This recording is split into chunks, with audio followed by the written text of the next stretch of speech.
This is Spongebob's Pineapple. Good old 124 Con Street, just as we know and love it. But how well do we actually know it? I mean, tell me, do you remember where this room is?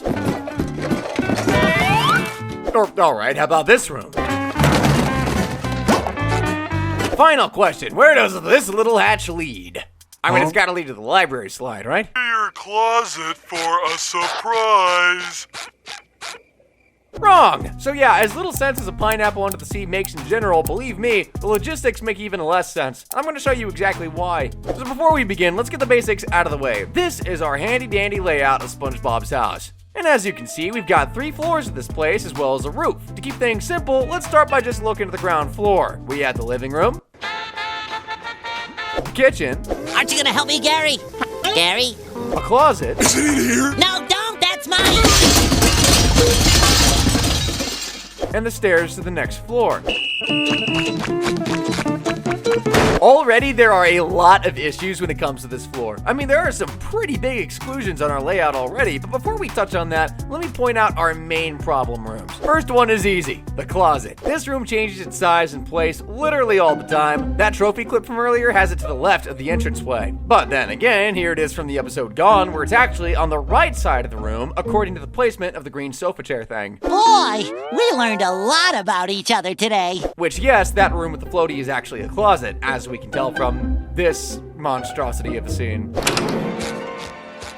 Sorry I'm late, Patrick. Nah, I can't talk now. He's watching us. But then here's the closet serving as a coat room, this time again on the left side of the room, but also adjacent to what we can assume is the door to the kitchen.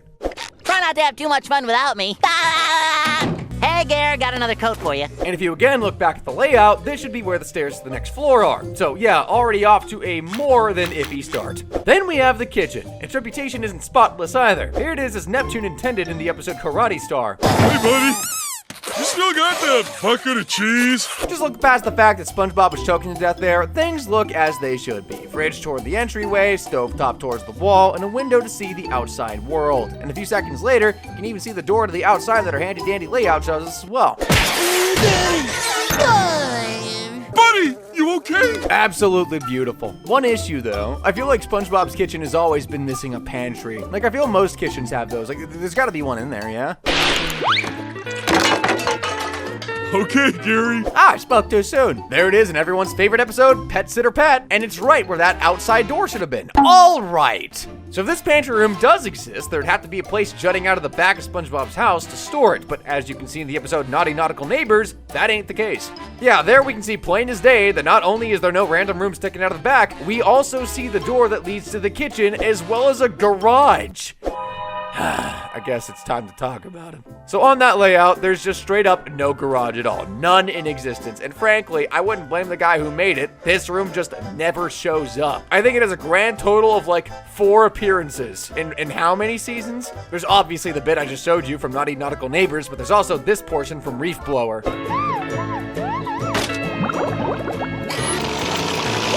And here it is in the episode of Sharks vs. Pods. And finally, here it is being used for a garage band in the episode Krabby Road.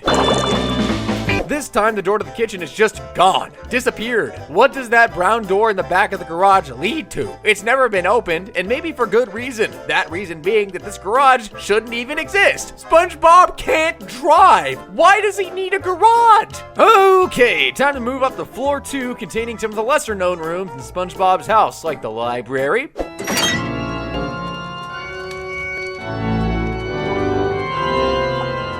the gym, and the stairs too, I guess.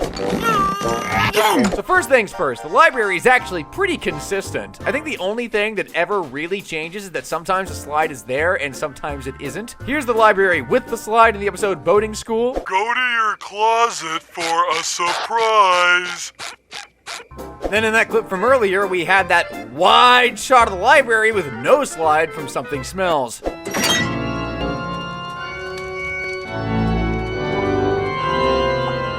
And then in the episode Shell Shocked, the slide makes its big comeback. Stay back, I'm armed. Overall, though, that's the only major change in the library, but considering some of the other issues we have coming up, I'll probably just let this one slide. Let myself out now. The real troublemaking room on floor 2 is the gym, because it only exists sometimes. Let's look back at that episode Help Wanted real quick. Take note of the reddish-orangish walls, pretty different than most of the rest of SpongeBob's house. Now, here's a clip from the episode Muscle Bob Buff Pants.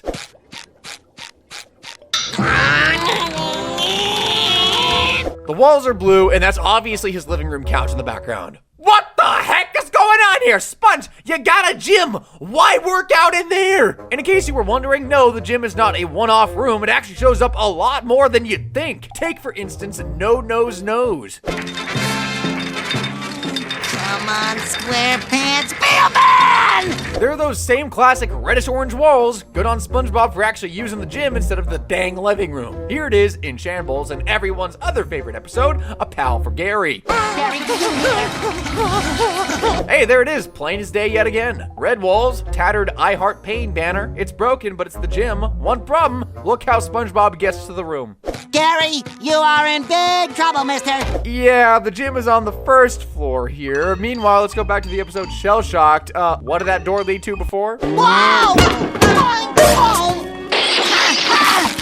That's what I thought, the kitchen. So as if A Pal for Gary wasn't already infamous enough for just being a bad episode on its own, it now has also committed the cardinal sin that is lying about where the gym is. Oh, and I do mean lying. It's been confirmed multiple times over that this place is on the second floor. If you need proof, look no further than the most gym-focused episode of the series, Pinned. First off, here's probably our best view of the room in the series.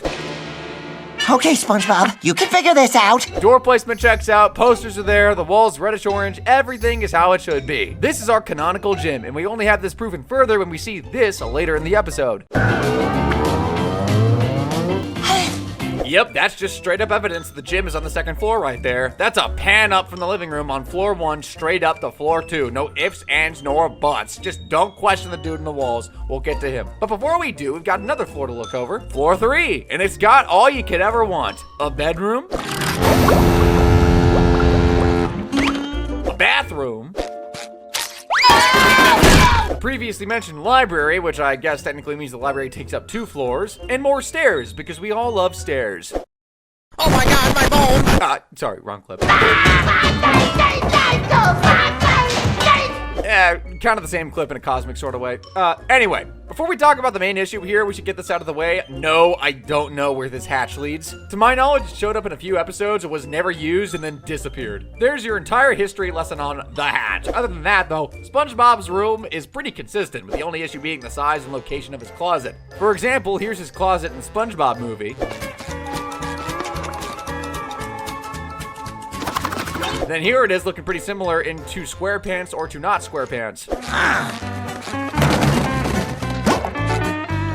And here's the closet looking entirely different in A Day Without Tears. And then sometimes SpongeBob just has his closet in the library for some reason. Square at the same time. I don't know, Patrick. Patrick SquarePants!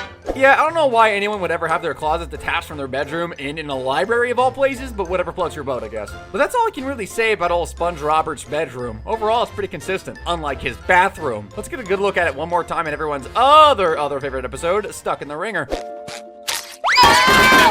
Green walls, a shower, a toilet, and if you wait a few more seconds, you get a glimpse of the ringer itself. Now, how did things get screwed up? Well, in the SpongeBob movie, everything went out the window.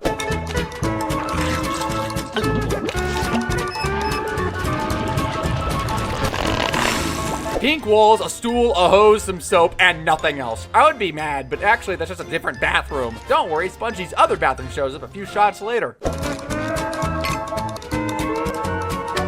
See, everything's fine. SpongeBob just has 2 bathrooms on his top floor, one of which we never see again and has essentially nothing in it. Everything's fine. Nothing else could possibly not make sense. Fetch! Huh? That's the bathroom on the first floor with no doorway. That's a bathroom on the first floor. Sweet, merciful Neptune, it can't possibly get any worse. It can't get worse. 5, 6, 7, 8, 9. Wow, Gary, look! A pirate treasure chest! That's the bathroom in the exact same episode on presumably the second floor. Okay, I'm done. This one's breaking me. Gary takes a bath has driven me to insanity. Literally. Nothing about the bathroom makes any sense. Moving on. Finally, we got the roof. It's got the green things that pineapples have. What more can I really say about it? It's a pineapple roof. It kind of only shows up 3 times. First in jellyfish jam. Come on, Gary! Looks like a nice place to relax. Got some nice stairs leading up to it, too. I mean, when have stairs led us astray in this house before? So anyway, here it is again, and something smells. Okay now. You're not exactly seeing a hatch with stairs there. How did these two even get up there then? And here it is in Love That Squid. Now it is the chit-chat part of the date. Amuse her with interesting conversation. Still no opening to the roof, so I still have no idea how they managed to get up there, but at least they stayed consistent with the previous appearance, I guess. Squidward, wait! Squidward, wait! Why do I always speak too soon?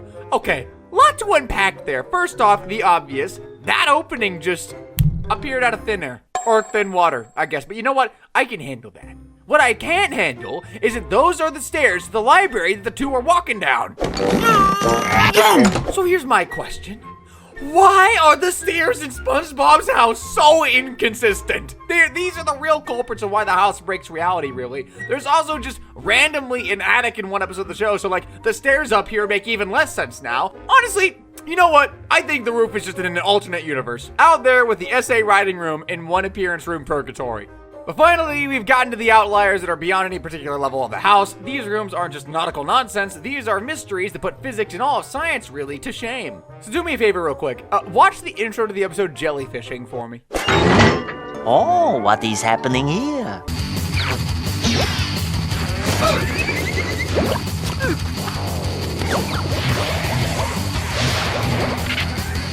Ow, ow, ow, ow, ow.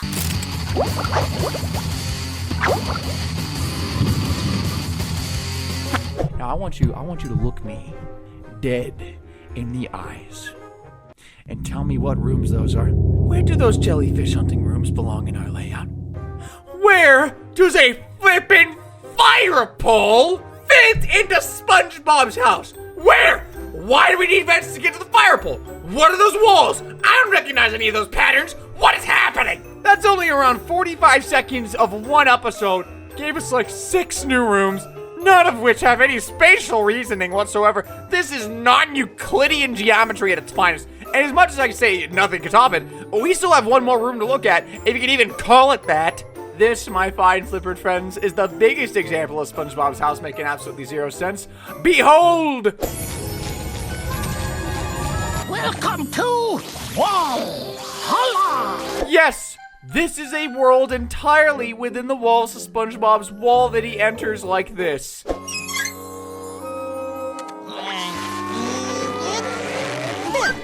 My brain, if you could see me, you'd see the smoke coming out of my ears. He enters through a painting. That's issue number 1. Issue number 2, wallpaper clearly shows that he's being squeezed and restricted, but as soon as we cut within, we see how deep the walls really are, and they only get deeper. This guy has a mold garden and a full-on dining room within SpongeBob's walls. Meanwhile, this is the sort of insulation and lining we've seen in SpongeBob's house in the past. What?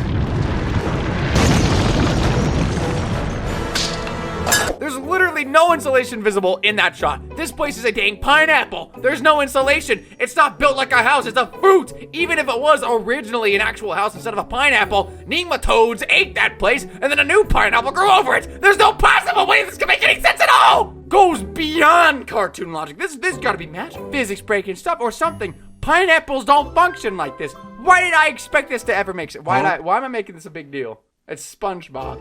Anyway, that's all I've got for y'all today. Hope you enjoyed this mind-melting video, and if you did, be sure to check out another video of mine on screen right about now. Adios, landlubbers. Thank you for watching.